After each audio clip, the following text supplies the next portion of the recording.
Last week, when we learned about the Tenet Media scandal, I was really wondering to myself whether or not we were going to hear from any of the creators involved. For those of you that don't know, Tenet Media was a US-based company that was being directly funded by the Russians. And we're talking about tens of millions of dollars. Now, according to the indictment, it says that these content creators, like Tim Pool, had no idea where this money was coming from, or they didn't have a clue that it was at least coming from Russia.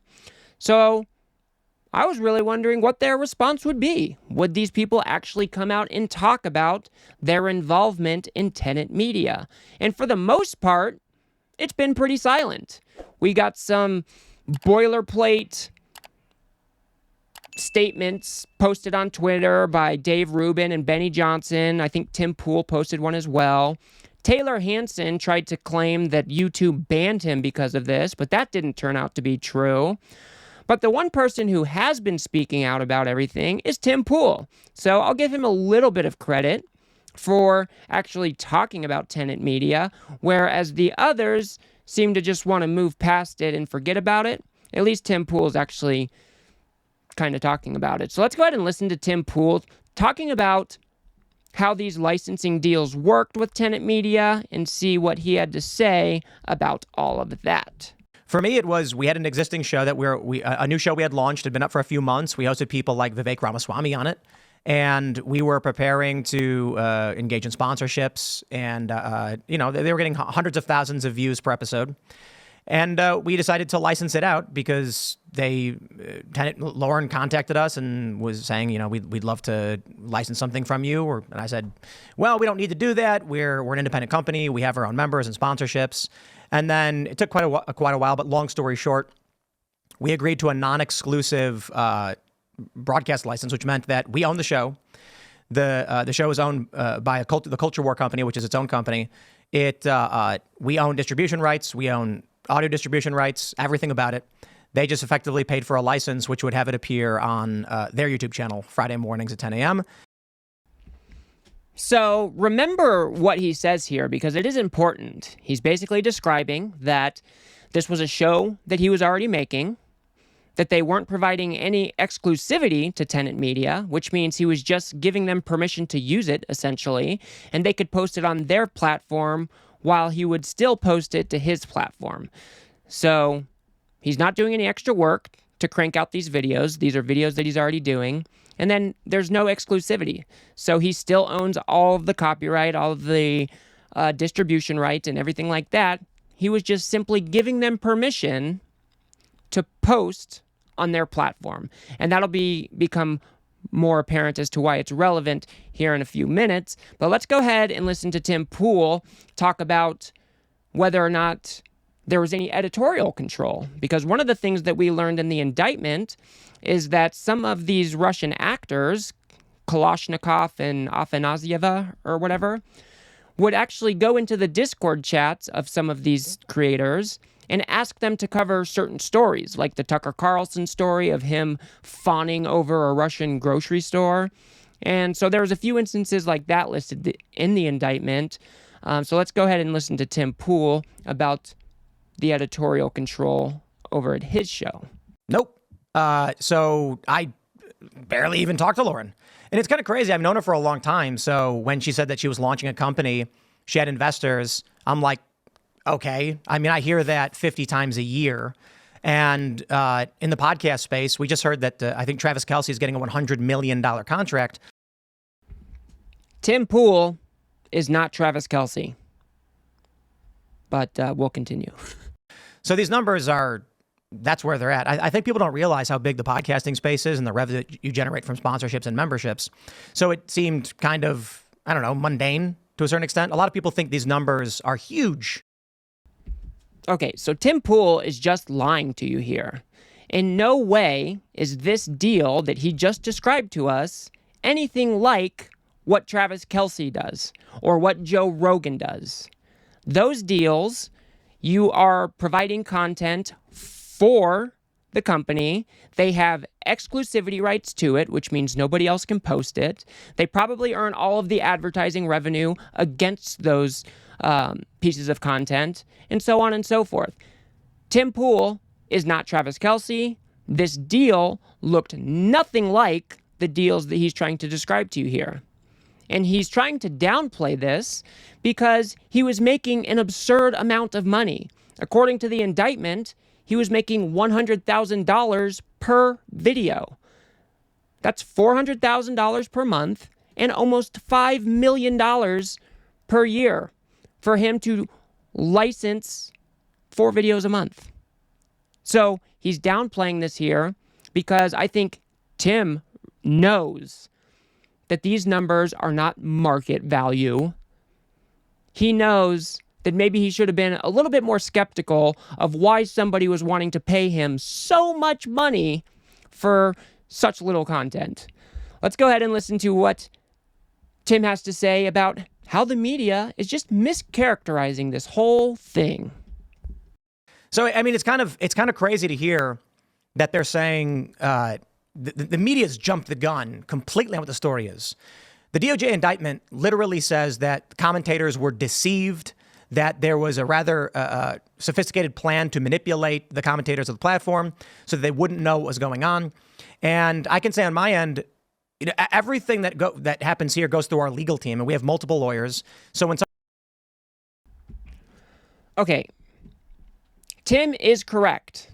The indictment does say that people like Tim Pool, Benny Johnson, Dave Rubin, and a few others were unwitting participants in this scheme, which means they had no clue that this money was coming from Russia. That is a fair statement for Tim to make. But he's trying to mischaracterize the media's coverage on this for I don't know what reason. Any media coverage that I have seen of this story has been accurate. And they are rightly reporting that Tim Pool was an unwitting participant in this whole Russian psyop. So I'm not exactly sure what Tim is talking about. Maybe he's looking at some crazy posts on Twitter. But I think most people who are reasonable are asking questions kind of like I'm asking. Isn't there some obligation to do more due diligence when somebody is throwing such large amounts of money at you? I think those are the types of questions people are asking. Shouldn't you have been a little bit more skeptical that somebody was willing to pay you so much for so little? Those are the questions that people are asking, Tim, so I'm not exactly sure why you are mischaracterizing what the media is doing. Let's go ahead and listen to Tim try to say that, of course, these are just market rates. For all I knew, this was, Lauren Chen. She works at The Blaze. She wanted to start a company. She found investors. That was seemingly the gist of it. We only ever took money from an American corporation. The amount of money that we were offered for the show was around market value for offers we had already received. And so it was just like, cool, I know Lauren, sure, whatever. And then you got Benny and Dave and Matt Christensen and Taylor Hansen, who I know them all. And I'm like, yeah, this seems fine, whatever. And the crazy thing is, assuming all this stuff is true, I'm like, man, this sucks. We didn't need the deal. The deal didn't do anything for us. It was just, sure, I guess. Okay, so Tim, I don't know why he has to lie about this. These are not market value or market rate, whatever the terminology he was using. People do not pay $100,000 per video for just a simple license to reuse.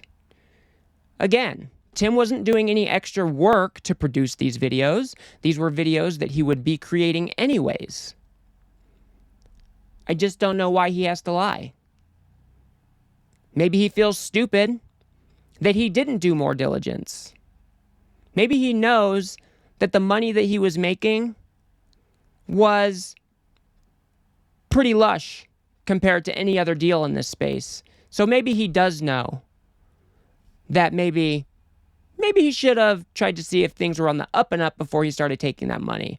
I don't know what's in Tim's brain, but I do know that he's lying to you here. And then he wants to try to say that this money didn't make a difference anyway. I don't even know how that could be the case, but let's go ahead and see what he had to say. And this is the unfortunate thing. The ultimate smear is the revenue that we were paid through the licensing deal was inconsequential to my lifestyle, to the bottom line of the company.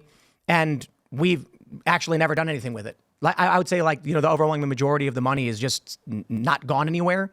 And then, we have people tweeting at me like, give the money back or whatever it is. Like, dude, let me put it this way. We're talking to our legal team. Okay, so Tim Pool is trying to tell you that $4.8 million per year had no effect on him or his business. Does anybody else buy that? Because I certainly do not.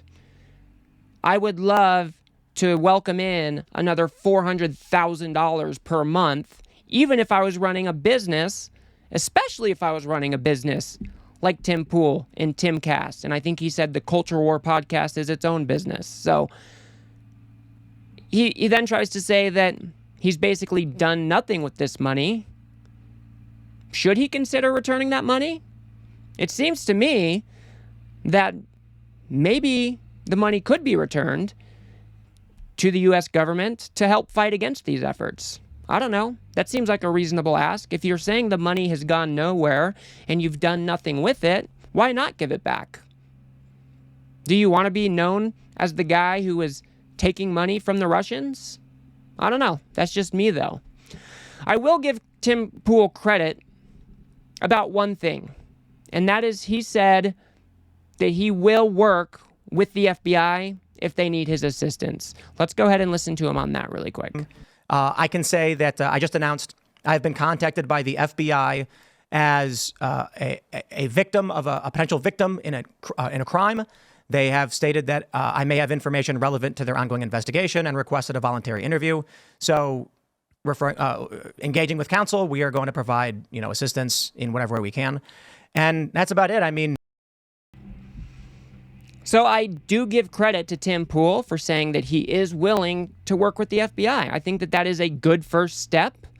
I think Tim Pool possibly feels dumb that he was taken for a loop on this one. I do think as such a big content creator, Tim Pool probably has at least some responsibility to try to track down where such exorbitant amounts of money are coming from. But it is very important to reiterate. The indictment says that these content creators didn't know where this money was coming from. And until we are provided any evidence to the contrary, that is the story that will persist going forward. I have no problem believing that.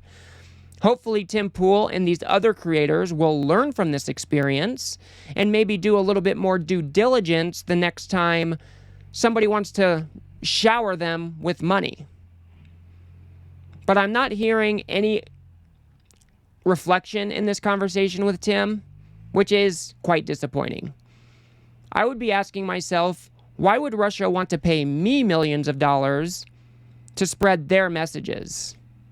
And I would be asking myself deeply why that was the case and what changes I could make moving forward. But we didn't hear any of that from Tim. I watched the whole interview. Nothing of the sort came up. Ben Shapiro didn't ask any really great questions. Instead, this was kind of like an explainer of what happened, and that was kind of that. So I do give credit to Tim for working with the FBI. I think that is a good thing, and maybe do some more due diligence in the future so you're not turning into Russia's mouthpiece. That's all I got for you on this one, guys. If you want to see how the mainstream media was actually running cover for these content creators and Russia itself, go ahead and watch that video. I'll put it on the screen now. And if you got anything out of this video, please remember to hit that like button. Please remember to subscribe.